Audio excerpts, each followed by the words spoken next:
Fala galera, bem-vindo a mais um episódio do nosso podcast Fora da Caixa. Hoje eu estou aqui com um cara fantástico, Rogério Pericini, diretor da Compass Container. Rogério que está lá desde 2016, à frente dos negócios da família, né? Mas o Rogério já empreendeu, ele já empreendeu em Campinas, no setor de alimentação, desde jovem já empreendendo. Fez administração na Facamp, também em Campinas, né? Depois foi para a Compass, para fazer história lá na Compass e veio aqui para contar muito da sua história, muito do que já viveu. O Rogerão tem muita experiência, tenho certeza que você vai curtir muito esse podcast e aprender muito com esse cara aqui que é fera. Tá casado com a Paula, é isso? Isso mesmo. E é pai do B, nosso Bernardão, que joga bola lá na escolinha que meu filho joga também. Isso aí. Rogério é parceiro do Master Business, meu amigo de negócios lá, e eu tenho certeza que você vai aprender muito com esse cara aqui hoje. Rogerão, seja muito bem-vindo, cara. Cara, Prazerzão primeiramente, ter você aqui, viu? pô, muito obrigado aí pelo convite. Sempre legal a gente estar perto de pessoas bacanas e contando um pouco da história, falando um pouquinho da gente, da trajetória. Então, muito obrigado pelo convite aí. Cara, eu acho que tem muita coisa para somar aqui, porque no nosso segmento eu tenho várias pessoas que já passaram por esse podcast. Eu acho que algumas pessoas que empreendem em container, né? Que é o caso do Old Truck, eles estão abrindo rede de lojas hoje, estão usando container. Tem o Patrick Dog, que já passou por aqui também, que tem lojas em container. Passou por aqui também o Alemão Burger, que também empreende hoje também em container, lojas de container. Então, para você que empreende e de repente tem um terreno aí do seu lado, quem sabe colocar um containerzão aí para seguir nessa área também, eu acho que vai ser bem legal. É isso, cara. Acho que o container ele acabou se mostrando uma oportunidade, uma possibilidade bem bacana, principalmente para as empresas do ponto de vista comercial, de testar ponto, de começar um negócio e sentir ali primeiro como que vai a operação e podendo expandir a qualquer momento sem que você tenha que sair com o investimento inicial lá na lua já, né, desde o início. Exatamente. Então, acabou, as franquias hoje também têm buscado muito essa opção pela padronização, rapidez que a gente consegue fazer a obra também no container. Então, eu acho que se encaixa bem para esse lado comercial aí. E a gente tem tentado acompanhar essa tendência do mercado aí. Não, você tem ido muito bem. Rogério, antes da gente falar um pouquinho do Rogério lá de trás, eu queria que você explicasse para a galera, para o pessoal entender quem é a Compass hoje. Eu sei que são são milhares de unidades hoje já espalhadas aí por todo o estado de São Paulo. Eu gostaria que você passasse números da Compass de hoje. Onde está a Compass hoje? Boa, vamos lá. Então a Compass ela foi fundada em 93, né? Então há 31 anos atrás, esse ano a gente faz 32, lá em Santos, pelo meu pai. E primeiramente com foco em locação de container. Então, trabalhando com locação para obras, para necessidades temporárias, né? Containers para depósito, almoxarifado, escritório, vestiário. Sempre B2B, né? Sempre direcionado para outras empresas. E começamos em Santos, e aí aos poucos ele foi abrindo outras unidades no interior de São Paulo. Ele é de São José do Rio Preto, então a segunda unidade foi lá. E depois foi crescendo, então abriu Campinas, São Carlos, Bauru, Presidente Prudente, Taubaté, Pouso Alegre ali no sul de Minas. Então, Sorocaba também. E hoje a gente conta então com a matriz em Santos, continua sendo em Santos a nossa parte administrativa. Sorocaba, que é a parte fabril, e temos mais 7 filiais espalhadas pelo estado de São Paulo e Pouso Alegre ali em Minas, né? Então, são mais de 2.000 containers em aluguel. E depois dessa vertente de locação, ele foi identificando que existiam necessidades pontuais dos clientes, assim como você comentou dessas empresas aí, franquias, e que já utilizam o container para o seu próprio negócio, né? E aí não mais como locação, mas como venda. Então, nesse caso, eles trazem essa demanda para a gente, uma demanda mais específica, customizada, e aí a gente vai construir, vai montar uma loja ou uma casa, por exemplo, que hoje também tem tido muita procura, mas uma solução definitiva que aquele cliente vai comprar aquela solução. Então, a gente faz toda essa montagem e aí ele leva. E aí, à medida com que os anos foram passando, principalmente aí nos últimos 10 anos, 8, 10 anos, a gente foi cada vez mais se inserindo nesse mercado que a gente chama de projetos, né? Projetos especiais em container. E aí, por isso, até que a gente veio para Sorocaba em busca de uma estrutura mais robusta, mais bacana. E aí entramos nessa área de projetos. Hoje já representa um pouco mais de 20% do nosso faturamento e tem crescido ano após ano também. Mas ainda a locação continua sendo o nosso principal business. O negócio tá forte. Eu não sabia desse número de mais de 2.000 containers alugados. É muita Isso. coisa, cara. Cara, é bastante coisa, mas assim, é um trabalho de 31 anos, né? Então, teve muito esforço, muito suor aí no meio desse caminho aí. E é muito gratificante, né? A gente conseguir um número como esse, pra gente é muito bacana. Hoje, praticamente, mais de 90% da frota está em locação, né? Então, a gente tem algumas unidades em estoque, mas é o giro normal ali. Legal. Rogério, então, cara, para mim são números bem expressivos de uma empresa de 31 anos, como você colocou. Você está como diretor hoje da Compass há aproximadamente 9 anos. Né? Isso. Então, é um negócio que começou com o seu pai, mas que você resolveu trilhar o seu próprio caminho, né? Você não entrou de cabeça no negócio da família lá de início, você foi empreender no ramo de alimentos, de alimentação. Você foi fazer faculdade, iniciou a sua carreira lá na Motorola, Isso. né? Então eu gostaria que você contasse um pouquinho do que você viveu lá e de repente do que você viveu, o que você aprendeu lá, que você pode hoje trazer para Compass. O que você aprendeu lá que falou, pô, eu Legal. nem sabia que isso aqui ia me servir um dia. Eu sempre tive na cabeça essa questão de não sair direto da faculdade ali, de estudar e já começar a trabalhar na empresa, né, da família. Para mim sempre foi muito claro isso. Então eu queria primeiro me provar no mercado, conhecer, aprender, porque eu acho que não adianta a gente chegar na empresa, sentar numa cadeira, às vezes que a gente não merece estar, né, e que a gente não esteja preparado principalmente para estar.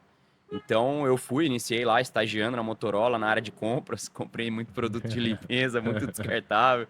Enfim, então comecei trilhando essa carreira lá, continuei, aí fui efetivado do estágio, continuei mais um tempo lá e 2 anos depois de formado da faculdade, eu com mais 2 amigos, a gente montou um restaurante, uma franquia de comida japonesa, de temaki, Legal. lá em Campinas. E aí, cara, hoje olhando assim para trás, eu tenho muita felicidade de olhar e perceber por tudo que eu consegui passar nessa trajetória, porque, cara, eu não tava numa empresa com o porte da empresa que eu tô hoje, né, que é a Compass. Então, assim, foi tudo muito difícil desde o início. Então, a gente teve que passar por todos os setores, né, seja RH ali, começando com as contratações dos primeiros funcionários, entender um pouquinho de contabilidade mais a fundo, entender de preço de venda, custo de produto, imposto, depois da área comercial também, de atender os clientes, enfim. E a gente tinha muito essa pegada de mão na massa, né? Então a gente aprendia a fazer o temaki, ia lá para a cozinha. Então, aonde precisava, a gente brincava que jogava em todas as posições ali. Legal. Então, assim, isso acho que me deu muita resiliência e fez entender, né, a posição do funcionário, entender também nesse início todas essas coisas financeiras. Então, assim, pô, foi extremamente necessário, eu vejo, e aconselho para todo mundo que tem empresa familiar, assim, que não vá diretamente, que vá realmente ter outras experiências, porque eu acho que até o olhar das pessoas quando você chega depois na empresa, ele é diferente. Então, você não está totalmente cru, como às vezes se você estivesse no primeiro emprego ali na família. Você não tá lá só porque é da família, né? Exato. Você tá lá porque você escolheu, né? E fale para mim desses desafios, né? Vamos ainda seguir nessa área aqui, porque é uma área que eu tenho muitos clientes aqui que é da área de alimentação, Sim. né? E você foi franqueado, É. né? Como que é essa experiência de ser franqueado? Você foi, acho que você teve 2, 3 lojas, é isso? Isso. Da temaqueria foram 3 lojas e depois também tive uma pizzaria por pedaço em Ah, Campinas. isso é novidade, eu não sabia não. E também era franquia. Cara, eu acho assim, quando você busca começar um negócio do zero, né? A franquia ela te traz alguns benefícios. Então, assim, já é uma marca de uma certa forma consolidada, já testada no mercado. Ela tem produtos que, né, os clientes já conhecem, já no caso do restaurante, por exemplo, as receitas que já tinham sido preparadas antes, né? Toda a tabela ali de gramatura dos itens, identidade visual, enfim, uma série de coisas que para você iniciar o seu negócio, você vai levar um tempo. E no caso, quando eu comecei essa empreitada, eu ainda trabalhava na Motorola, então eu não tinha esse tempo para desenhar, para montar tudo do zero. Então, para mim, foi uma alternativa ótima. Já ter alguma coisa preparada, né? Já ter alguma coisa começada. Então, pra gente foi super interessante. E com um modelo já ali testado. Então, eu acho que esse é o lado positivo, né? O lado negativo, obviamente, que assim, você tá fazendo parte de uma marca que não é sua, de fato, né? Sim. Então, às vezes, você vai ter discordâncias ali no sentido de, pô, você queria, sei lá, o uniforme de uma cor e é de outra. Ou você quer inserir um produto ou fazer uma parceria com alguma empresa. E às vezes você tem uma limitação, porque essa marca é de uma outra pessoa. Você vai precisar de uma autorização ou você vai precisar seguir as diretrizes dessa marca. Mas eu acho que até como um início de mercado, por ser uma primeira experiência ali empreendendo, eu acho que foi muito positivo. E a gente acho que teve muito sucesso. E mais pro final, aí, assim, teve coisas de mercado mesmo, condições financeiras, econômicas, que o salmão ele era dolarizado, então ele acabou partindo para um patamar de preço muito alto, o que acabou entrando numa concorrência absurda, assim, com restaurantes japoneses. Então, aquilo que fazia muito sentido antes você sair, comer 2, 3 temakis e tomar alguma bebida, passou a ficar mais caro ou mesmo o valor de você ir num rodízio japonês. Então Entendi. já não ficou tão competitivo mais. E aí esse foi um dos motivos que a gente também acabou decidindo vender as lojas, enfim. E aí foi o momento onde eu fiz essa transição para a empresa da família. Ah, legal. E me fala uma coisa, assim, na sua família lá, seu pai já empreendia, né? Sim. Seu pai, sua mãe também empreendia. E você acha que você seguiu por esse lado empreendedor porque você teve isso na família ou você acha que não? Porque tem gente que ele coloca como uma barreira, eu não sei, fala assim, pô, mas eu não sou empreendedor, não tem ninguém na minha família que empreende, ou pô, eu vejo meu pai empreendendo, e meu pai quebrou, e meu pai se lascou, e Sim. aí você não quer ir para esse caminho, você busca, de repente, uma estabilidade, né? E Sim. num CLT, mas você não, você seguiu por esse caminho, por qual motivo? O que te motivou a ir para o empreendedorismo? Cara, eu acho que uma das coisas iniciais, assim, quando eu fui fazer administração, eu fui realmente porque é um tema que eu gosto, né? Essa parte de empreendedorismo, de administração de empresas mesmo, era algo que me fascinava, sempre me fascinou. E muita gente fala que vai para administração porque não sabia o que fazer, aí escolheu lá a administração. Então, acho que isso já era ali um pouco dessa veia empreendedora, de querer estar na gestão, de querer estar participando das empresas nessa área. E aí, talvez acho que tenha uma questão genética, né? Meu avô, por parte de pai, ele era dono de padaria. Então, acho que você também tem essa história na família, né? Que é uma coisa bacana. E é isso, assim, ele começou com padaria lá em São José do Rio Preto, há vários anos atrás aí. E meu pai também, já desde moleque, já fazia parte lá, ajudava desde pequeno. Então, e eu nasci, assim, eu brinco que eu sou o filho mais velho do meu pai, mas o mais novo é a empresa, né? Que é 93, eu sou de 87. Aham. Então, assim, eu convivi sempre com esse carinho que eles tinham em casa pela empresa, essa vontade de vencer. Então, acho que a gente acaba pegando algumas coisas, né? Às vezes até sem intenção, a gente nem sabe como, mas a gente vai assimilando, né? Essas coisas. Você vai Você absorvendo, vai né? absorvendo. Aquela energia, você vai absorvendo aquele ambiente e aí isso vai se. Exato, cara. E eu olhava assim, que é uma coisa que daí depois, mais velho, eu já conseguia assimilar e entender melhor, mas assim, eu olhava meu pai, pô, se matando ali, ele e minha mãe no dia a dia, pra fazer o melhor possível, pra dar a melhor condição financeira ali pra casa. Só que também via os benefícios, né? Então ia lá, fazia uma viagem no ano que era, putz, uma delícia, estar com eles ali, um momento super bacana. Consegui estudar em ótimos colégios lá em Santos, né? Onde eu morei praticamente a vida toda.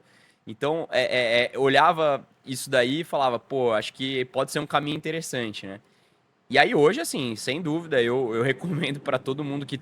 E aí tem que ter um pouco desse espírito empreendedor, porque não adianta, como você falou, assim, tem muita gente que tá mais ligada à questão de estabilidade, que não quer ter preocupação, né? Ah, eu não quero que meu telefone toque 8 horas da noite. Então, cara, E tá tudo certo. tá tudo certo, eu É. acho que tem mercado para todo mundo, mas se você não gosta que seu telefone toque fora do horário, se você não quer, às vezes, dormir pensando num problema, Cara, seja funcionário mesmo, você tem lá o seu horário que você vai tá ali ligado à empresa, mas aí depois você tem o seu horário livre para você pensar na sua vida, né? E aí tem que ter a consciência também de que é aquilo, e você, como você bem colocou, né?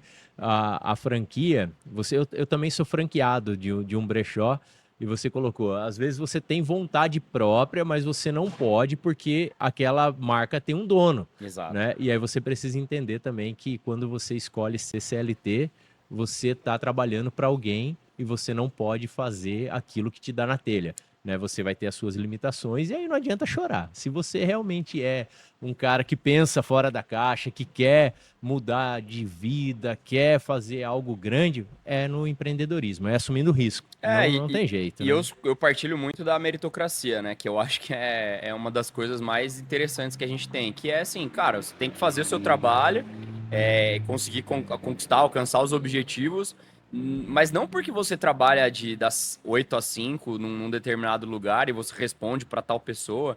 Então, assim, eu acho que quem quer empreender tem que realmente sair um pouco fora da caixa para conseguir alcançar aquilo que quer, né? Se você ficar limitado só naquilo que foi passado para você fazer, seus resultados também vão estar limitados. Tem que conviver com isso, né? Exatamente.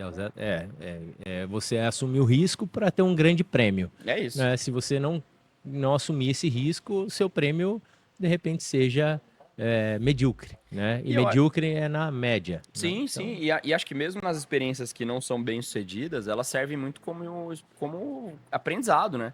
Então a gente vê hoje vários gurus aí do mercado, gente que é bem representativa, falando, né, que já abriu a empresa, que quebrou não sei quantas vezes, para daí depois de não sei quantos anos dar certo lá na frente. Então às vezes a gente tem dez ideias para uma ser boa, né? uhum. Então, acho que é isso. E nada melhor do que resumir a experiência do empreendedor como resiliência, né?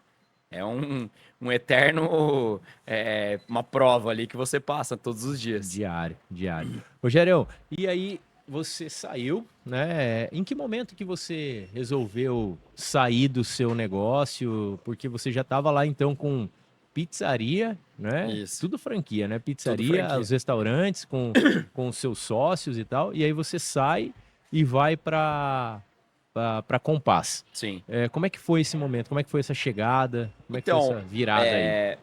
assim, isso foi em 2016, né?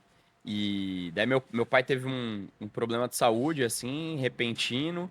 E eu não tenho irmãos, ele também não tem sócios na empresa. Então, assim, não só foi uma vontade minha, né, de poder contribuir, de poder participar, mas também uma necessidade naquele momento. Então, é, mas assim, como eu te falei, já era uma situação que eu já vinha pensando há algum tempo, na época, e aí acabei tomando a decisão junto com ele, e assim, cara, foi uma decisão super acertada. Porque no final do dia a gente monta a empresa para perenidade, né? A gente quer ver a Sim. continuidade dela. E, e ele já tinha seus 60 anos, né? Beirando ali 60 anos. Não tinha essa possibilidade, talvez essa visibilidade de que a empresa teria uma continuidade muito maior. Ele também já tem intenção de, pô, de se aposentar, de viajar, de curtir um pouco, né? Depois dessa toda essa jornada aí. Então, foi uma situação pontual ali e, cara, foi muito legal, porque daí eu consegui ainda partilhar com ele de muitas decisões, muita conversa, muita orientação e fui conhecendo a empresa a fundo, aos poucos, para hoje, assim, ter um conhecimento profundo, de entender totalmente o mercado, de entender aonde eu estou inserido, entender todas as vertentes do negócio. E graças a Deus, ele está junto comigo hoje podendo participar disso tudo, né? Ele continua totalmente ativo e trabalhando. E é muito bom, porque a gente assimila essa experiência não só de estar do lado, mas de partilhar todas as ideias, discussões do ponto de vista do que fazer, de objetivos, de planejamento para os próximos anos. Então, foi muito bacana ter essa oportunidade de dividir com ele todo esse histórico aí. Legal. Nós conversamos algumas vezes e eu percebo assim que o Rogério é um cara arrojado, né? Você já provou isso desde antes da Compass, né? Nós falamos até de uns mercadinhos que você montou também. O cara é muito empreendedor, meu. E mercadinho autônomo. Aí, o que você acha assim? Porque você juntou ali toda a experiência do seu pai de 31 anos de empresa, né, com o cara de sangue novo, né, sangue nos olhos ali, arrojado, querendo fazer o negócio explodir.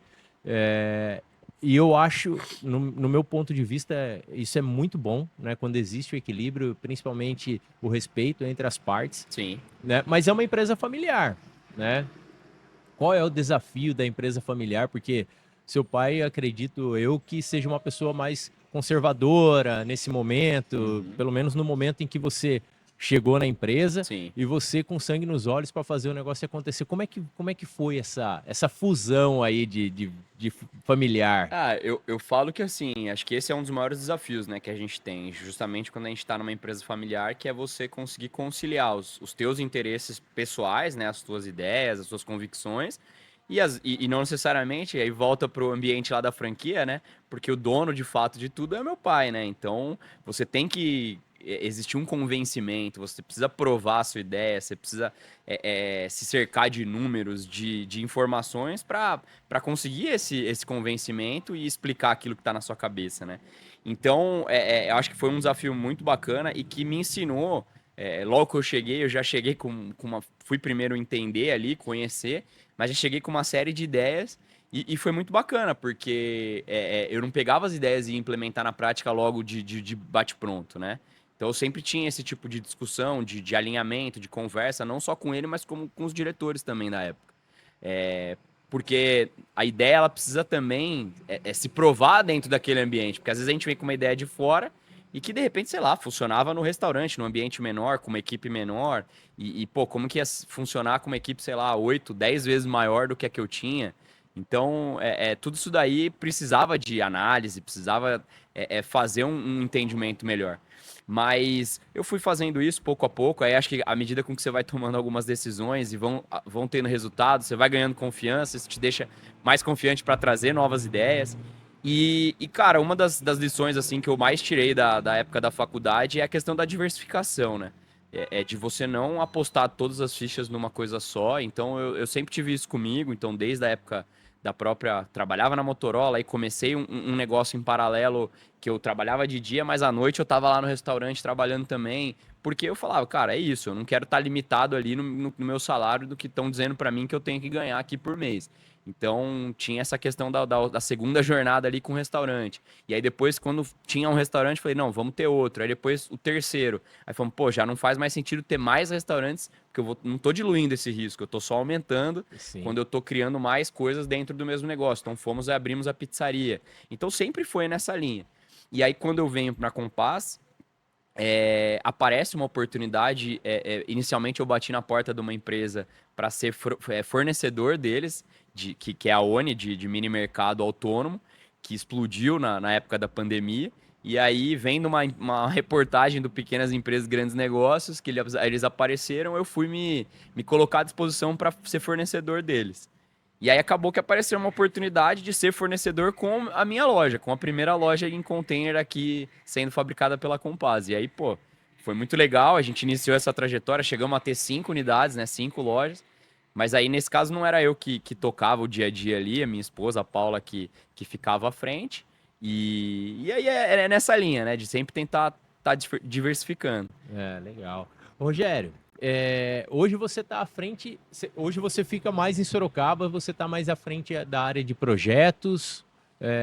Hoje eu fico em Sorocaba, né? Minha base é Sorocaba e eu tomo conta da fábrica aqui em Sorocaba. Aham. Então, planejamento de produção, programação de produção. Aqui a gente atende não só projetos, mas a parte de locação também. Então é onde a gente tem o maior número de efetivo de funcionários. Então, que a gente faz toda o reparo, toda a manutenção nos containers que são locados. Quando eles voltam da locação, então a gente faz toda essa lavagem, higienização, pintura, teste elétrico, hidráulico, enfim, coloca piso, porta, janela, toda essa preparação aí é feita aqui em Sorocaba. Então Entendi. hoje eu fico à frente disso. E aí em Santos a gente tem um outro diretor que é da parte de locação, então ele cuida de fato da parte comercial, contratos, enfim, da parte de locação. e meu pai à frente de tudo isso. Entendi. Quais são os desafios hoje que você enfrenta nessa área de projetos hoje? Como é que é lá o dia a dia, mão de obra, o fornecimento desses containers, Aham. o serviço quando chega para você colocar de volta, seja para locação, ou se, qual que é a vida útil de um container? Porque ele chega para você hoje, Ele vem do porto. ele vem do porto, Essa é né? uma pergunta recorrente que o pessoal faz, que é assim, uma das bandeiras do nosso negócio é a questão da sustentabilidade, né? Então esse container ele já foi utilizado ali 10, 15 anos, transportando Caramba. mercadoria. Então, provavelmente algumas das mercadorias que a gente tem Sim, aqui, eles foram transportados em container, né? Importados, exportados, enfim. E aí esse container ele é colocado à venda no porto de destino quando ele bate esse tempo de uso. Eu costumo fazer um paralelo com o carro, né? Não é porque o container tá ruim e nem porque o carro tá ruim, por exemplo, que a gente vende o carro. Simplesmente porque a gente quer um novo ou porque ele tá começando a dar mais manutenção e a gente quer ir para um outro. E o container é a mesma coisa. Então as empresas elas não querem mais ficar com aquele container que já tem um tempo e que um fato importante é que assim, esse container ele está transportando uma mercadoria que pode ser muito valiosa. Então sim, pode estar transportando milhões de reais, de dólares sim. ali dentro. Então, as empresas, até as seguradoras, têm uma questão muito forte com relação a isso. Então, mas estruturalmente ele está perfeito, em perfeitas condições. Então, a gente compra esse container lá no porto, traz para Sorocaba e é aí que a gente faz toda essa transformação. Então, e ele tem uma vida útil, assim, a gente tem containers desde que abriu a empresa, 31 anos atrás, que quando compramos tinha, por exemplo, 10 anos de 15. uso, 15 anos de uso. Então, assim, você fazendo o que você precisa é garantir que a chapa do container que é de aço ela não fique oxidada. Então, você tem que dar o tratamento correto e pintura. Então, essa é a proteção que ele exige. Do ponto de vista estrutural, ele vai aguentar muitos e muitos anos, assim. Entendi. É, e como que funciona? Então, basicamente, o nosso conceito na parte de projetos, né, é você agilizar para o cliente, não ter aquela dor de cabeça. A gente fala com muitos clientes hoje que sempre trazem os problemas recorrentes da construção civil, que é, pô, eu contratei lá uma empreiteira para fazer a minha casa, ia custar X, ia demorar um ano. Aí ela me entrega custando 2x e depois de 2 anos. Então, assim, esse é o maior problema, né? Então, desperdício de material, tempo que acaba excedendo, custo também que o cliente contratou acaba excedendo. Então, a ideia dos projetos em container é você conseguir resolver esses tipos de problema. Então, a dor de cabeça da obra a gente tem toda lá na fábrica. Então, eu já levo a casa ou a loja pronta para o cliente. E a gente passa o mínimo de tempo possível na obra do cliente, justamente para não ter esse tipo de transtorno. E todas as dores de cabeça ficam com a gente. Então, compra de material, montagem. Então, aquela dor de cabeça que ele tem com o pedreiro, ele não vai ter com a Você gente. entrega o container hoje pronto pro cara, hidráulico, isolante, isolamento acústico, térmico, tudo. Exato, tudo isso daí. Então, a gente faz lá Ar-condicionado. toda a infra elétrica, hidráulica, ar, Caramba. piso cerâmico, isolamento térmico, revestimento em drywall, pintura, esquadria, a gente instala lá também, já entrega com a esquadria pronta. Então, justamente isso, tirar essa dor de cabeça que o cliente teria e num prazo muito mais rápido. Então, hoje a gente consegue fazer aí uma casa, por exemplo, de uns 60 metros quadrados, que é uma metragem de um apartamento comum hoje. A gente consegue fazer isso em uns 90 dias, por exemplo. Então, assim, é algo muito mais desafiador e muito mais rápido e ágil do que uma obra civil.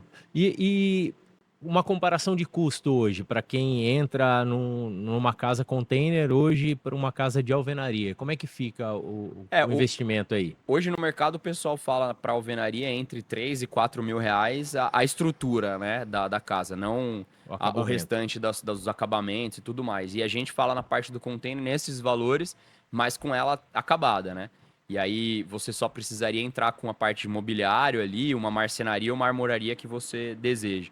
Mas todo o restante, né, elétrica, hidráulica, pintura, a esquadria, portas, enfim, piso, já Janela. tá tudo incluído nisso. E então, assim, e o mais, acho que o mais legal dessa questão de custo é você saber quanto que sua obra vai custar. Porque, de novo, na alvenaria, na construção civil, você não tem esse número.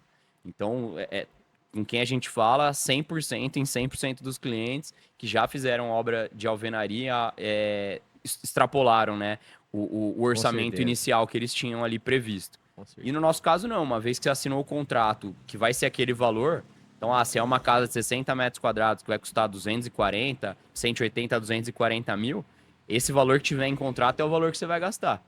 Então, Entendi. você só vai gastar mais se você comprar coisas adicionais, mas dentro do escopo que foi fechado, cara, não vai sair Não um vai real. fugir. Não vai fugir R$ 1 desse valor.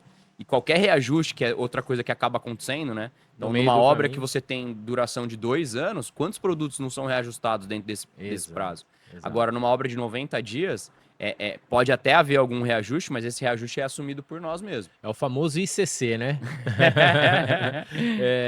E aí, cara, eu acho que assim, o brasileiro hoje, né, a grande maioria do brasileiro, ele entra na sua casa financiada, né? Ele tem os financiamentos, ele tem apoio do governo e tal, até porque a casa tá lá, não tem como ele tirar a casa de lá e Isso. levar para um outro canto. A taxa de juro para financiamento hoje no Brasil, ela ainda é uma taxa Atrativa, né? atrativa, né? Sim. Isso é um fator competitivo, né, com o container, porque o container não tem financiamento hoje para container? Então, até voltando essa é a resposta até da tua pergunta anterior, que era da questão dos maiores desafios, né, que a gente enfrenta.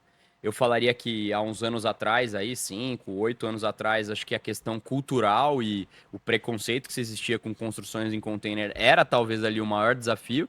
E hoje, na verdade, o maior desafio, que eu acho que é um dos motivos que ainda isso daí não explodiu o Brasil inteiro, é a questão do financiamento, né? Hoje, nenhum banco consegue ter uma linha de crédito ligada ao container, né? Obviamente, você consegue lá puxar uma linha de crédito pessoal e usar esse recurso para os projetos, mas você não tem uma linha que financie, seja do BNDES, seja da Caixa ou de qualquer outro banco que financie as obras em container, muito por conta dessa característica que você tem a possibilidade de movimentar esse container, né? E no caso da casa, a casa em si ela acaba entrando como a garantia do banco, né? Então, putz, eu acho que esse é o maior desafio. Se a gente conseguisse destravar esse desafio, certamente a gente ia ver cada vez mais obras em container, restaurantes, lojas, enfim, escritórios, porque esse aspecto de você poder mudar o container de lugar ou aumentar a sua obra caso você queira a qualquer momento, eu acho que isso daí é fantástico. É muito legal. Eu, em 2018, eu acho que 2018, 2015, eu tive um container. Em Angatuba, Olha eu lá. tinha um amigo meu que tinha uma lojinha lá, e aí eu comprei esse container. Ele fechou a loja, eu comprei o container para colocar uma máquina de tampografia, que é até essa máquina que eu faço personalizações aqui na Compaq hoje, Legal. eu fazia lá em Angatuba. Então esse trabalho era feito lá dentro de um container. E aí depois eu saí, era alugado, pagava só a locação do terreno. Aí eu saí, trouxe a máquina para Sorocaba e vendi o container. Né? Ficou um tempinho lá alugado o container e tal. Então é até uma fonte de receita, né? Para quem pensa em montar uma estrutura de lojas num terreno para sublocar. Né? Hoje tem vários negócios que você pode fazer com container, né? Sim, acho que essa é uma possibilidade, né? Você pode alugar um terreno e montar uma estrutura de ativos em container e sublocar isso, e aí fazer um rendimento bacana ali. Essa é uma das possibilidades. Outra possibilidade é a própria questão da montagem da loja, né? Quando você entra num imóvel comercial e reforma esse imóvel comercial e eventualmente você precisa sair, seja porque a tua operação ficou muito grande, desculpa, ficou muito grande para aquele local, ou porque, pô, de repente você entende que tem um outro ponto melhor na cidade, cara, todas aquelas benfeitorias que você fez ficam pro imóvel, você não é ressarcido em nada por causa disso. Agora, se você tem uma estrutura em container, ao final desse momento, ou você pode levar essa estrutura com você e dar continuidade na tua loja, no teu negócio, com os containers, ou você pode muito bem vender, porque ele vai poder atender para qualquer outro segmento que tiver necessidade, só vai transformar esse container, mas você sai com esse ativo na mão. Sim. Então acaba até sendo uma boa opção, de novo, por isso que acho que as franquias, essa parte comercial tem buscado muito essa oportunidade, porque até no momento de um negócio que você fez que não deu certo, você ainda tem como reaver parte do seu investimento com aquela estrutura que você montou. Você não perde totalmente. Você não perde né? totalmente. Porque, para quem não sabe, quando você faz a locação de um ponto, vai muito da forma com que você combina também com o proprietário do prédio, mas da mesma forma que você pegou, é feita uma vistoria, você tem que entregar, e não importa se você colocou uma janela mais bonita, ou uma porta mais bonita, ou um outro piso, muitas vezes você tem que refazer toda a estrutura para devolver. Exato. E o container... E você tem, assim, uma das maiores dificuldades, eu acho, dos comércios hoje em dia é você achar o ponto, né? E quando você cria o ponto dentro do container, você precisa só achar o local, é o terreno. Você não precisa do ponto, ele não precisa ser um ponto adequado para a tua operação. Você pode alugar um terreno vazio e adequar a sua operação no container dentro desse terreno. Então ele te abre mais possibilidades e você ainda não tem essa dor de cabeça depois ao final do contrato de ter que, de repente, reverter ou entregar do jeito que você fez todas as benfeitorias lá e perder isso. Eu acho que é bem claro e evidente, assim, né, que para pequenos negócios hoje o container ele é muito viável mesmo, por essa questão de investimento, por essa questão de reaver o seu investimento caso a operação não dê certo, de você fazer testes, né, você pode testar numa região, se não der certo você pode levar para outra região, então são possibilidades que você pode ter dentro de um container. Mas aí, quando você leva isso para casa, né, para construção de casa, onde é um mercado muito mais acirrado, onde você não tem um apoio, né, de instituições financeiras para financiamento, eu acredito que o desafio é muito maior. Por que você resolveu entrar nisso, cara? Cara, assim, a gente tem que acompanhar o que o mercado demanda, né? E a gente tinha uma demanda sempre muito forte, tanto do lado industrial quanto comercial. E na pandemia isso daí acabou virando. Acho que muitas pessoas tomaram a decisão de sair dos grandes centros, né? Como São Paulo, Campinas, mesmo Sorocaba, e ter um ponto de apoio, nem que seja uma residência para final de semana, ou para momentos de home office, como hoje a gente tem visto cada vez mais crescendo essa questão da flexibilidade das jornadas de trabalho. Então, muita gente procurou essa alternativa e não queria uma alternativa que elas passassem 2 anos da vida construindo para depois usufruir disso. Então, a partir da demanda, a gente começou a se especializar. Então, hoje eu brinco que a gente é meio que uma mini construtora lá, porque eu tenho gente que veio da área de construção civil. Então, tenho pintor, eletricista, pessoas instaladores de drywall, tudo dessa área. Então, a gente foi se especializar mesmo, então com curso para a equipe, para que a gente pudesse chegar o mais próximo e até melhor do que a gente às vezes vê as construtoras muitas vezes entregando. E aí, então, acompanhando essa tendência de mercado e entendendo que esse era um nicho.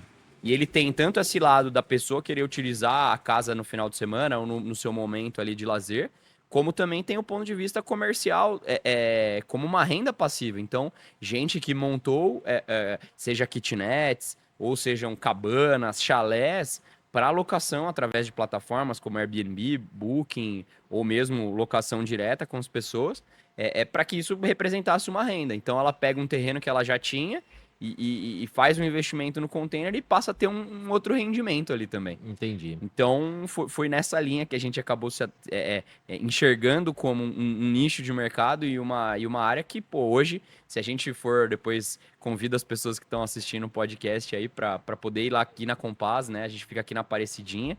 E se quiser ir lá conhecer, entender um pouco mais da operação, por exemplo, na linha nossa de produção hoje eu tenho casa para Caçapava, casa para Maresias, casa para Jundiaí, casa para Atibaia. Então a gente tem várias casas lá que estão sendo fabricadas, algumas delas já em estágio mais final, em outras em estágio preliminar. Então é bacana de você enxergar esse processo como um todo.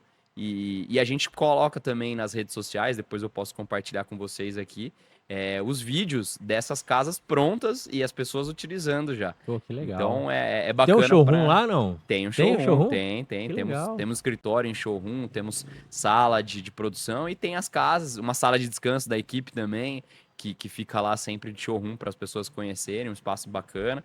Então é isso, assim, você dar essa utilização para o container como residência que até há pouco tempo atrás, aqui no Brasil pelo menos, não era muito difundido. Mas eu, em 2014, estive na Holanda, por exemplo, visitando um bairro estudantil lá que são só casas em container. Muito Então, louco, assim, como eles já enxergavam isso há muito mais tempo do que a gente. E a gente tem muito container aqui, né, cara? Muito, cara, muito. A gente é um país, né, de exportador por natureza. Sim. E importamos também muitas coisas, né? Então a gente tem um volume grande de containers aqui. Então, assim, nunca foi um problema a oferta, né, de encontrar o container. Eu ia te perguntar exatamente isso, se existe um problema da oferta. Embora acredito que o container seja dolarizado. Sim. E aí a gente vive num país, né, onde nós temos um dólar aí de novo batendo 6 por 1. É. né? Isso para vocês é um desafio grande, né? Porque, embora também isso valorize o seu patrimônio, Exato. né? Porque você já está com o patrimônio dolarizado. Isso na posição que a gente está hoje, então a gente faz aquisições de lotes, né, de frota de containers muito menor do que a gente já fez no passado, né? Então, quando tem essa oscilação de preço, obviamente que ela vai encarecer as novas compras, mas também ela te valoriza o teu patrimônio que está ali. Do ponto de vista de oferta, assim, nesse histórico desses 31 anos, a parte mais emblemática de dificuldade de compra foi de fato na pandemia, quando as fábricas lá na China pararam de produzir novas unidades, porque essas unidades que são vendidas, elas são imediatamente trocadas, né, pelas empresas donas dos contêineres por novas unidades. Então, como não estavam sendo fabricadas novas unidades, eles seguraram. Então, aquilo que a gente falou de 10 a 15 anos, então ele segurou mais 1, 2 anos, até que se estabelecesse, regularizasse a produção novamente dos containers. Então, foi assim, o único período que deu um salto muito grande nos preços. Então, tem algumas pessoas que já haviam cotado com a gente nessa época de pandemia e até se assustavam às vezes com os preços, porque realmente ficou muito caro os containers. Mas hoje isso daí já veio para um patamar bem aceitável, né, de valores. E essa questão da oferta já foi regularizada e se você precisar hoje de um container, não vai ter dificuldade nenhuma em encontrar. Boa. Rogério, quanto representa hoje essa modalidade? Porque você começou essa área de projetos, de casa, foi na pandemia. Foi mais na pandemia que te acendeu Na essa... verdade, esse segmento já tinha na empresa, porque o que é o projeto? Ele é quando o cliente quer algo, mas ele não quer locado e nem no padrão que a gente já tem. Tá. Ele quer alguma coisa customizada. Então, isso sempre teve. O que mudou, na verdade, eu acho, foi essa questão do conceito das pessoas, né? De enxergarem o container como realmente uma alternativa para a construção de alvenaria, para a construção civil. E aí, acompanhando esse crescimento do mercado, a gente também cresceu a nossa estrutura para poder atender. Então, eu diria que assim, há uns 8, 9 anos, a gente tem entrado com mais ênfase nesse nicho. Mas ele já existe desde lá do início da empresa, mais desse lado industrial, pelo menos, e comercial com as empresas. Já Mas existia uma sementinha já ali. tinha uma sementinha plantada, mas residencial mesmo, aí a gente pode falar de 8, 9 anos para cá que isso começou a ganhar mais destaque, vamos falar assim, na empresa e hoje chegando a 20% do nosso faturamento já. Pô, que legal, já tem então 20% do faturamento já são as casas. Então, e aí quando você olha isso para o futuro, né? Você acha que, embora o Brasil ainda tenha muito a crescer, tem muito campo para alocação para obra, né? Que eu acredito que hoje é o seu principal negócio, Sim. alocação de container para campo Para né, canteiro de obra, canteiro de obra. Uhum. E aí, mas você já está com 20% de projetos, casas, lojas, enfim. Uhum. Você acha que num futuro isso equaliza um meio a meio ou Cara, ultrapassa? assim, dentro das nossas projeções, a gente acredita que não, porque da mesma forma que o container acabou se popularizando para esse lado dos projetos, também se popularizou para a locação. E esses 20% que hoje o projeto está representando não foi uma queda na locação e que gerou 20%, mas foi uma contribuição realmente de 20% a mais dentro do faturamento. Então, o que a gente enxerga é que, cara, existe um campo gigantesco de crescimento, seja da locação, porque as pessoas cada vez mais têm procurado montar canteiros de obra com melhores condições para os funcionários trabalhar, né? Cada vez mais a gente vê isso sendo buscado, sendo falado. E da mesma forma, para a parte de projetos, a gente enxerga essas possibilidades de crescer bastante nessa área. Déficit habitacional no Brasil é absurdo. Então, assim, ainda vai ter muita casa sendo feita e uma parcela dessas casas vão acabar indo para construções alternativas à alvenaria, que vai ser o container, o próprio steel frame hoje, que é uma modalidade também que tem crescido bastante. Então, a gente planeja um bom crescimento e se de repente tiver uma oportunidade, uma sorte de ter essa questão do financiamento liberado, aí eu acho que sim, daqui, sei lá, 4, 5 anos a gente poderia estar falando talvez em pé de igualdade ou em 60-40 do ponto de vista do que a locação representaria frente à parte de projetos, né? Que daí isso seria um destrave muito grande para o nosso mercado. Seria uma explosão. Aí eu acredito que faltaria um pouquinho de container, né, para quem quisesse, porque realmente se liberar financiamento para casa, né, eu acho que a demanda iria explodir, cara. Cara, eu acredito que sim, e não só, de novo, para moradia, mas como investimento também, né? Quem não quer colocar um investimento onde você vai ter o retorno mais rápido, né? Eu Não, acho que e saber o valor exato do quanto você é vai investir, isso. porque a obra, a gente realmente sofre essa dor, né? Até para quem compra um apartamento na planta, eu comprei um apartamento na planta e aí você tem a correção ali, mensal. Então você só sabe o valor do start. O final, ele vem corrigindo ali no seu boleto e parece que nunca tem fim, Exato. né? Então, agora, se você tem a possibilidade de comprar algo, fala, 200 mil reais, é 200 mil reais e acabou. É em cima disso aí que você vai pagar e não tem mais tal coisa. Aí é contigo se você quiser fazer uma graça ali na sua obra ou não, né? Para mim são os dois pontos principais, assim, muita gente do nosso mercado bate muito em cima da tecla de só do custo, né, que o custo é mais barato e tudo mais, e certamente quando a gente vai botar na planilha, o custo vai sair mais barato. Mas para mim a previsibilidade de você saber o quanto você vai gastar e a previsibilidade de você saber quando sua obra vai ficar pronta, porque como a gente trabalha em ambiente fabril, né, é uma obra off-site, eu não tenho nenhuma interferência de tempo, então se chove, se não chove, se está muito sol. Então, assim, é um ambiente controlado, né? E ele me permite trabalhar. Se eu quiser fazer 3 turnos e trabalhar para poder conseguir entregar num prazo recorde, eu consigo fazer isso. Então, eu acho que esses são os dois pontos que, quando as pessoas olham para isso e veem essa possibilidade, aí é indiscutível É essa. uma segurança, né, cara? É muito mais É seguro, cara. muito mais seguro, né? Realmente é só. Então, se você tem a grana no bolso, eu acredito que talvez seja uma oportunidade de investimento para uma casa. De repente já tem o terreno, tá com a grana, vai fazer à vista. Cara, ecologicamente correto, tempo de obra recorde. Cara, tem muita vantagem, né? De Vai reduzir você vai desperdício de reduzir desperdício. material, Você vai entrar na casa em 90. 6 meses, vai, com Cara, tudo pronto, né? uma casa de Com 150 metros quadrados, a gente fala aí em 6 meses, por exemplo. Então, assim, caramba, que meu. é, que é uma coisa rápida. Não é nenhum. Você tem a data para começar e a data para entrar, a entrega das É chaves, né? isso. E você tocou num ponto que é interessante também, é que a própria questão do terreno, né? Muitas vezes as pessoas já têm o terreno e querem construir. Elas podem sim colocar o terreno como garantia e aí levantar capital e fazer a compra da casa, né? Então isso é possível. O terreno não vai sair do Sim, lugar. sim. Então, para quem tem o terreno, é uma excelente oportunidade de fazer isso. E o legal é que uma vez você pode construir num terreno que ele se valorize muito a ponto de fazer sentido você vender e você consegue tirar a sua casa do lugar e botar num outro. Então, Tem esses casos, a pessoa monta e aí depois ela quer. Como é que funciona isso? Porque é uma estrutura bem grande. Você falou de uma sim, casa de 100 150 metros, metros. 150 metros. Você faz todo o transporte disso, aí depois tem que montar. Como é que é isso, Eugênio? Aí a gente tem uma equipe, né, que vai fazer a montagem. A gente chama de acoplamento, quando a gente faz a união de mais do que um container. E assim, à medida com que você vai unindo mais containers, essa desmontagem, assim como a desmontagem ela vai ser mais complexa. Mas quando a gente fala em mais complexa, é coisa de, cara, em uma semana você consegue desmobilizar uma casa desse tamanho, levar para o outro e começar a fazer a montagem dela. Então, você Uma tem, semana, é cara. muito rápido. Agora, quando a gente fala em coisas menores, então, por exemplo, chalé de 15 ou 30 metros quadrados, isso no mesmo dia eu consigo tirar de um terreno e instalar no outro. Então, ter essa possibilidade te permite sonhar e pensar em várias formas de trabalhar. E hoje você está todo o estado de São Paulo. As suas É, unidades hoje, pelo que você. E pouquinho aqui em Minas, né?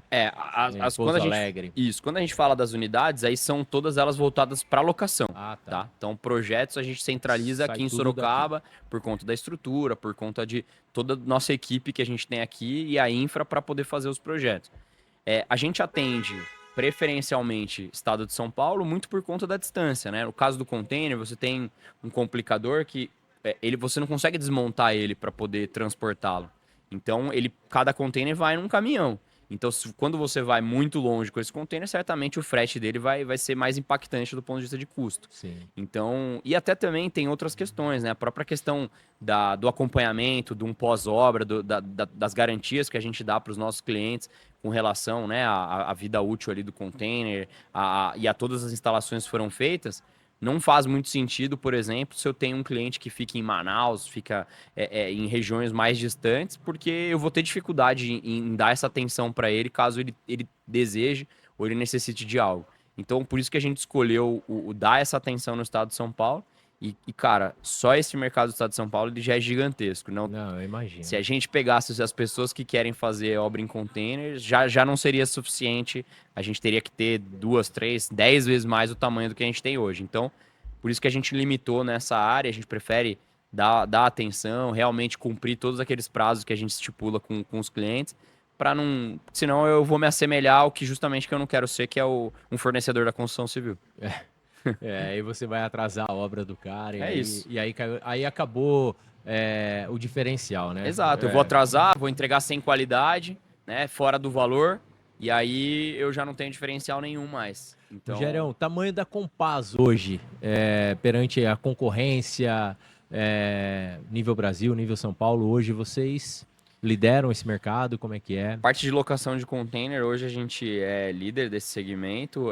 Nós não temos nenhum concorrente que consiga fazer frente do ponto de vista territorial com a gente dentro do estado de São Paulo. Então a gente tem vários fortes concorrentes, mas que acabam sendo muito grandes dentro da sua cidade ali, ou no máximo ali da região do entorno, região metropolitana. E, obviamente, apresentam uma dificuldade, são forças nessas cidades onde a gente está também. Mas do ponto de vista de cobrir toda essa área, a gente hoje consegue ser líder nesse segmento.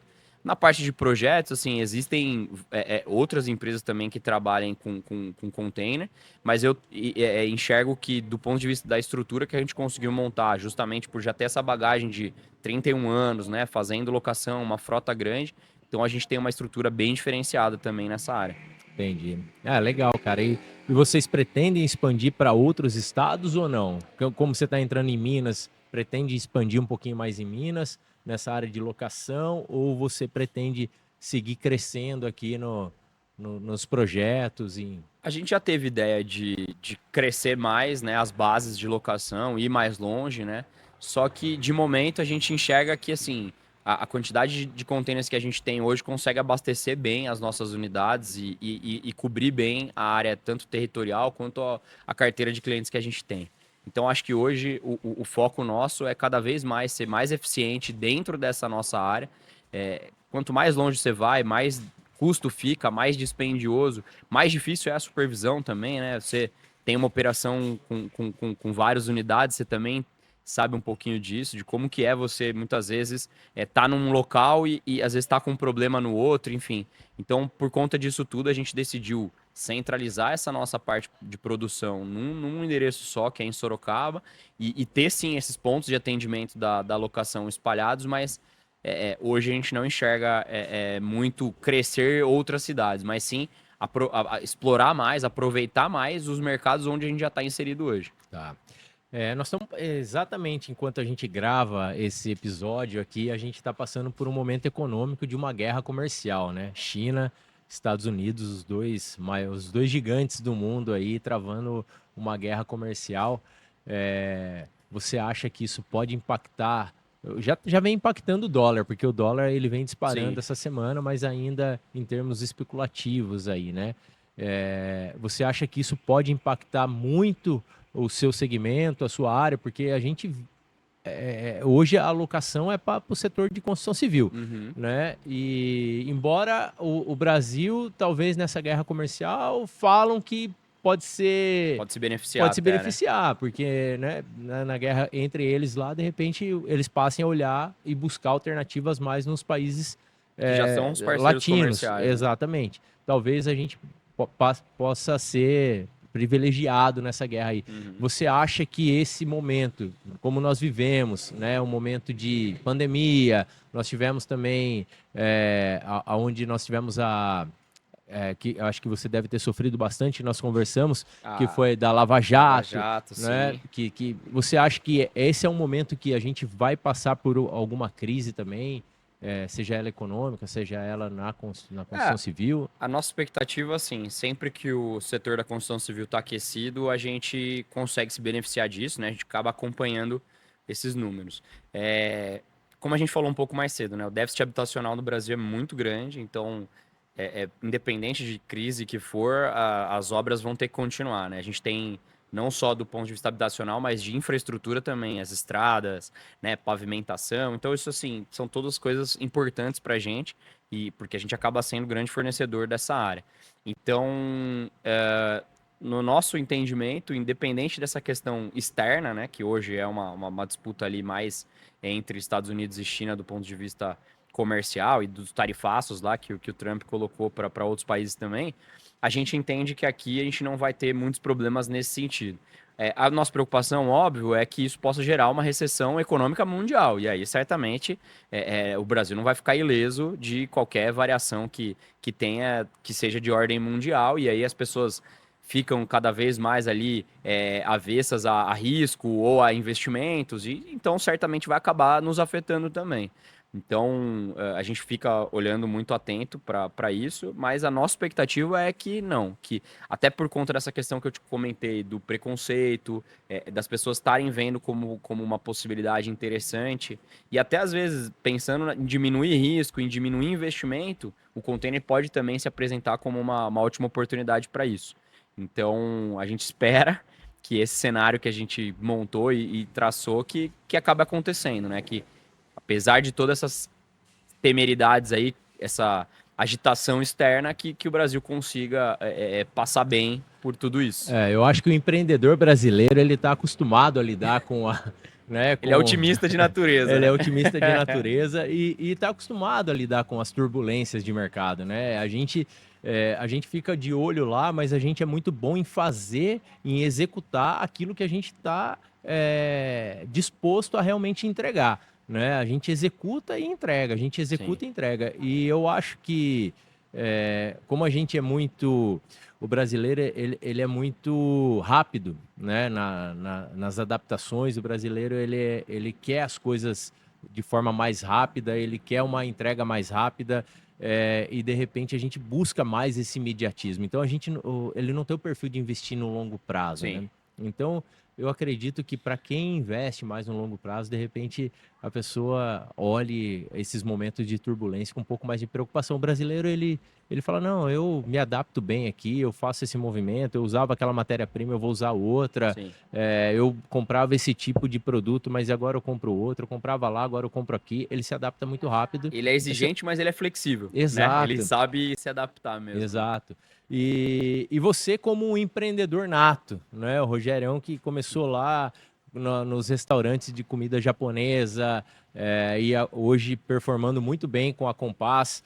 Nós já conversamos já em paralelo alguns desafios já superados pela Compass. O que você acha que para esse momento, de repente, caso aconteça, né, uma recessão, o que você pode tirar de aprendizado de tudo que você já viveu? O que você acha que pode ser uma válvula de escape para que você continue crescendo, evoluindo? Sim.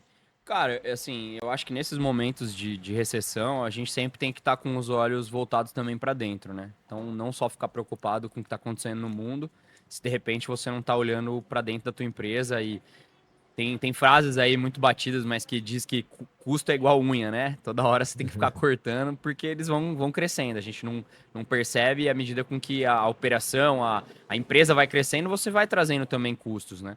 Então eu acho que acaba sendo uma lição que todos os empreendedores têm que fazer, de gestão mesmo, de olhar para dentro, para o time, entender se está condizente com o que você está bem dimensionado com o que você está vendendo, olhar para possibilidades de redução de custos, seja numa troca de fornecedores, né?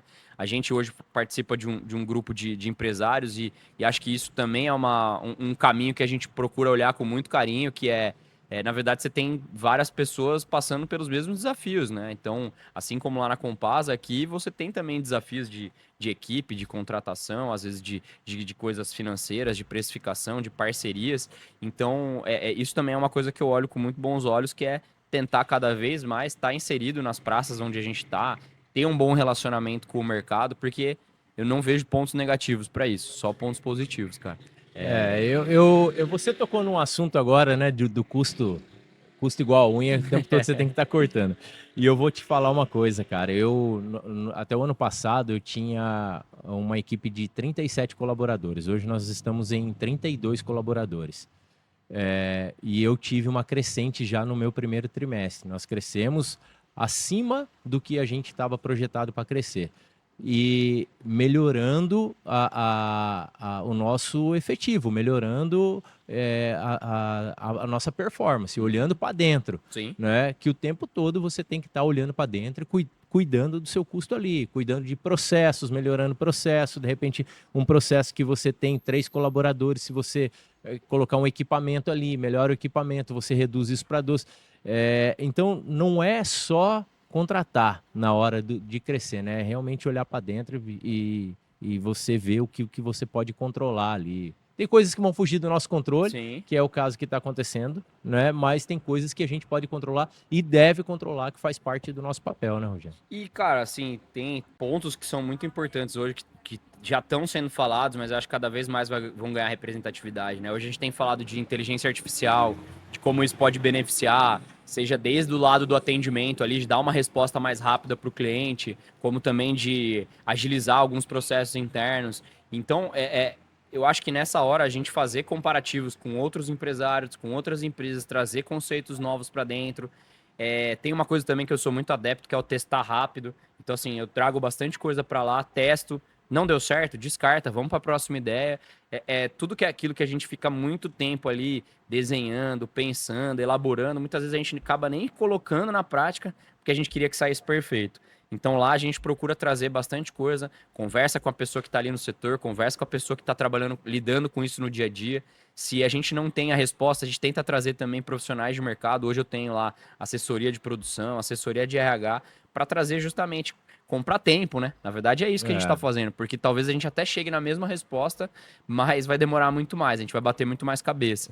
Então a gente vai procurar também profissionais para trazer, acelerar esse tempo de aprendizagem, melhorar os nossos processos para conseguir ser mais eficiente. No final do dia a gente não quer aumentar preço, né? Quando a gente Não, tem de forma essa alguma. variação, ou essa possibilidade de uma recessão, a gente quer ser mais eficiente. Então, se eu conseguir segurar os nossos preços para atender os clientes e sendo mais eficiente, cara, certamente a gente vai conseguir dar um resultado melhor lá na frente também. E a eficiência, ela diz muito do controle de despesa, né? Porque se você está num mercado em recessão ou um pouco mais recluso, é olhar para dentro para que você consiga melhorar o seu resultado, administrando melhor os seus ativos, Sim. né? Administrando melhor ali a sua equipe, administrando melhor, criando de repente um novo segmento, criando uma nova área de atendimento, onde você possa aumentar a sua margem de ganho. Então é exatamente olhando para dentro que você vai buscar aquele a mais que de repente você só consegue enxergar que está lá fora, buscando um cliente novo. E a empresa, eu acho que ela é construída em fases, né? Então, assim, não necessariamente o que você construiu para a próxima fase ele é a melhor estrutura, seja Exato. do efetivo, do pessoal e seja da própria infraestrutura onde você está. Então, assim, não adianta você começar com um galpão se você tem uma carteira de clientes ainda pequena, baixa ali, mas também não adianta você ficar num espacinho, num cubículo ali atendendo seus clientes se você já está atendendo muita gente. Então, assim, cara, cada momento da empresa a gente tem que ir analisando isso, né? Como é que eu tô de efetivo, como que eu tô de estrutura e aonde que eu quero chegar. Aí Exato. volta um pouquinho nessa tua última pergunta lá. Então eu acredito que hoje a gente conseguiu fazer bem essa lição, a gente está num espaço bem adequado, ainda dá para crescer sem precisar mudar do local. Mas a gente tem que sempre ter esse olhar, cara. A gente já teve mais caminhões, a gente já teve menos pessoas, a gente já teve em outros lugares com filiais. Então tudo isso foi sendo analisado sempre, Sempre etapa testando. a etapa, entendendo, faz sentido, não faz sentido, vamos abrir um novo local. Como que ele performou? Putz, não performou legal? Volta para trás. Ou abrir um outro local, performou, vamos aumentar essa estrutura era uma pessoa, vamos colocar duas, enfim. Acho que é uma lição que a gente tem que estar sempre olhando. Nesses 31 anos, eu tenho certeza que você subiu e desceu várias vezes. Sim, Né? Quantas crises, né, a gente não passou no Brasil ao Exato. longo desse tempo todo aí. Exatamente. Então, oscilação de preços, né, crise econômica, lava-jato, trocas de presidente, impeachment, enfim, recessões externas também. Então, acho que a vida do empreendedor volta na resiliência lá que a gente falou, né? Tem que estar preparado para Exato. apanhar de tudo quanto é lado Exato. e ainda assim sobreviver. E seguir com otimismo, né? Porque Sim, cara. é o que a gente, pelo menos eu sou um eterno otimista, cara. Obviamente que você não é você não é bobo, né? Porque se você ser um otimista, o pessoal fala... Tá ilusionado ali, né? Um cara Isso, meio nas nuvens ali, não dá exato. certo Você também. precisa ser realista, um otimista realista, né? Rogério, olhando para o futuro agora, o que que você deseja, cara, para a Compass no futuro? Onde você quer chegar? Você colocou um ponto agora, você tem que ter claro onde você quer chegar. Onde você quer chegar na Compass?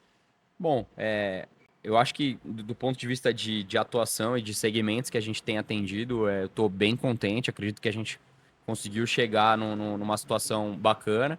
Eu acho que o desafio é, como eu tinha comentado, de buscar sempre novas ideias, novas tecnologias, novas alternativas para melhorar ainda mais o nosso processo. A gente hoje faz um escopo determinado de trabalho, mas talvez trazer mais coisas para dentro desse escopo, como essa parte de marcenaria, marmoraria que eu comentei ali e que a gente acaba não oferecendo isso para os clientes, pode ser uma oportunidade para a gente crescer mais nesse ponto. E acho que, assim, testar novos mercados, né? Novos segmentos de mercado. Hoje a gente já, dessa parte comercial, a gente já atende algumas franquias, mas eu vejo que tem muito campo ainda para atender outras franquias e E existe um desenvolver. apelo, né? Sim, cara. E existe tanto não só um apelo, mas como uma necessidade dessa questão de padronização, né? Então acho que esse é um mercado que a gente enxerga com muito bons olhos para o futuro. E assim, pegar também o lado de pessoas, né, da nossa equipe. Tem pessoas que estão com a gente aí há muitos anos já nessa jornada. E investir nesse pessoal tem dado sempre bons resultados para a gente. Então a gente tem lá pessoas que iniciaram como ajudante de operacional e hoje já está como um soldador, pessoas que iniciaram como auxiliar e que hoje já consegue ser um analista sênior, enfim. Então acho que também é um dos nossos focos ali, olhar com cada vez mais com carinho para o nosso time, porque no final do dia, cara, a gente não faz nada sozinho. Tudo é Então, gente. tudo é gente, cara. Então a gente precisa estar com gente boa do nosso lado, que acho que é a forma de estar mais perto do crescimento e do sucesso. Isso Então, aí. esse é um desafio que a gente tem lá também de poder oportunizar para as pessoas que estão lá dentro crescer junto com a gente, tá em novas funções, né? Tá aprendendo novos conceitos. E então, acho que é um desafio que eu deixo aqui Você tem também. uma formação lá de mão de obra. Eu conversei um tempo atrás puxa, me fugiu o nome dele. É, Me fugiu o nome dele agora. Mas ele tem uma empresa de hidráulica O ele Márcio da o Tropeiro, Márcio da Hidráulica Tropeiro. gente boníssima, cara. Eu conversei com o Márcio ele tem uma escolinha Inclusive, dentro eu da tenho um hidráulica. funcionário que tá lá treinando Ah, é? a parte hidráulica. Então, Muito ele legal. falou que ele falou que ele tinha esse problema de demanda, né, Uhum. de profissionais, e ele formou uma escolinha lá dentro. Não, então, a gente não tem nenhuma iniciativa desse ponto dentro de casa, né? O que a gente tem muitas vezes a gente traz um profissional ali que esteja iniciando a sua carreira ou fazendo uma transição de carreira, coloca junto com alguém que já mais experiente para que ele possa dar esses primeiros passos na posição. Mas fora isso, a gente, quando puxa pessoas nesse início de carreira, a gente já faz contratação de cursos, por exemplo, de solda, para que a pessoa possa se tornar apta em solda, elétrica, essa questão da hidráulica, automação. Então, a gente tem um olhar, nós não temos essa iniciativa lá dentro, eu não tenho professores lá, mas a gente sempre fica ligado no que o mercado está oferecendo, do ponto de vista de capacitação, e a gente abre essa possibilidade para os nossos colaboradores estarem lá. E é uma forma mais barata, né, de você gerar mão de obra para Sim, sua empresa, né? sim.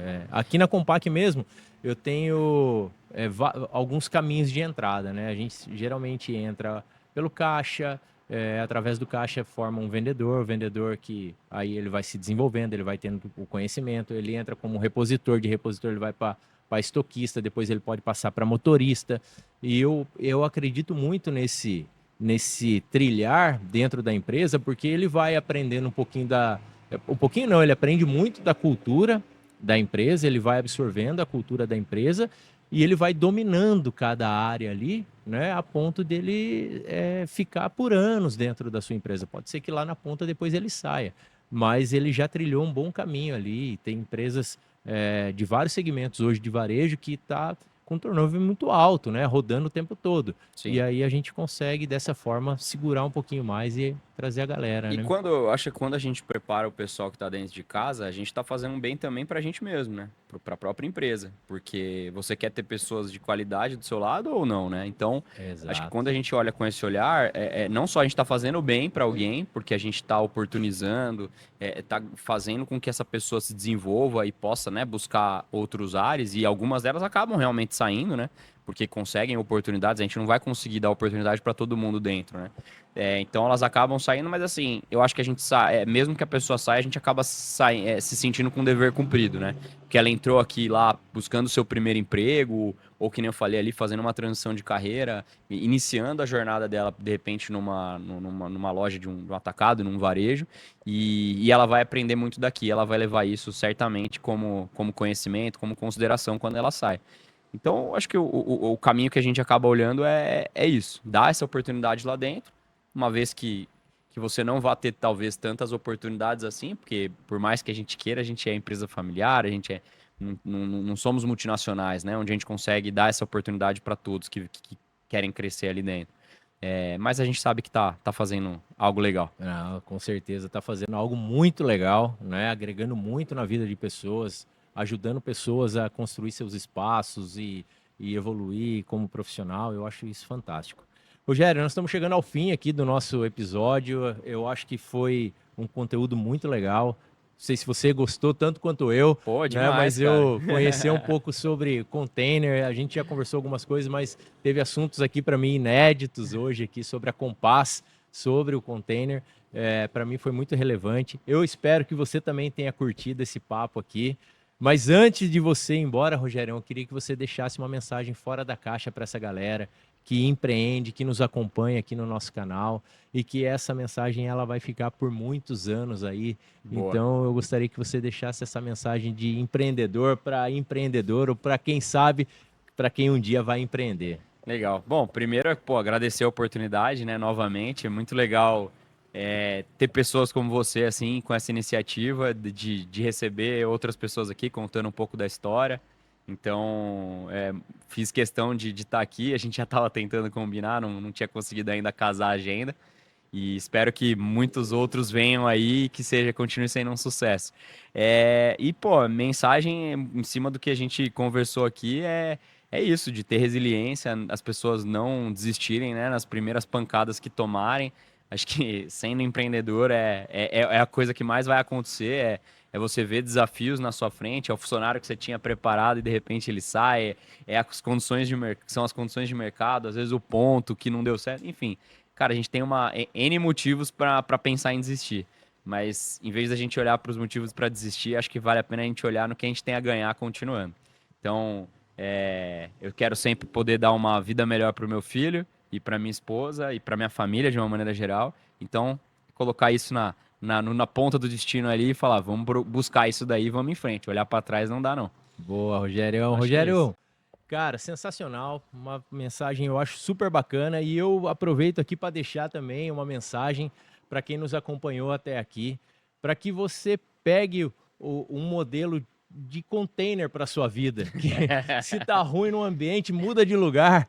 Sai desse terreno, vai para um terreno mais fértil, vai para um algo que de repente seja mais vantajoso para você. E eu não trouxe essa mensagem pronta, não.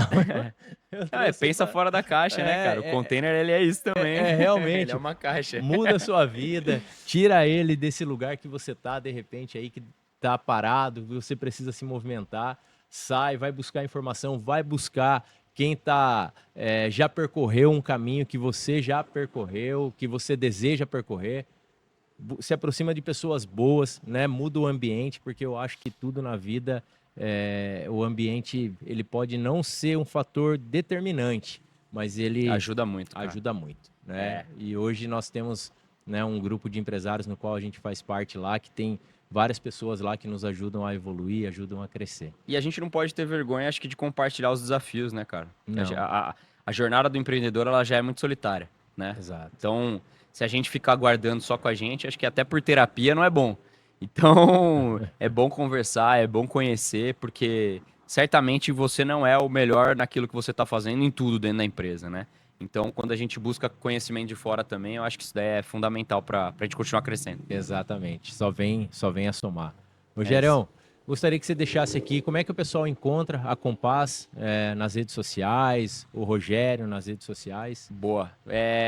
Rede social, a gente trabalha bastante com o Instagram, né? A gente costuma postar conteúdos lá, não só das entregas de projeto, mas da história, parte de locação também. Então é @Compass Containers, então consegue achar fácil lá. A gente sobe alguns conteúdos no YouTube também, Compass Containers, e o site compass.com.br. E, novamente, reforço aqui o convite para quem quiser ir nos conhecer, entender um pouquinho mais da operação, tem uma ideia e quer saber se dá para fazer isso em container, pode entrar em contato, pode procurar a gente lá, nossa equipe vai estar à disposição para atender, explicar, independente se a pessoa já tem alguma coisa formatada na cabeça agora ou não, mas seja para conhecer, para entender como que é. Lá você consegue entrar num container, ter o sentimento, ele é alto, ele é baixo, ele é apertado, é amplo, é quente, não é? Isso é uma das dúvidas que o pessoal mais tem.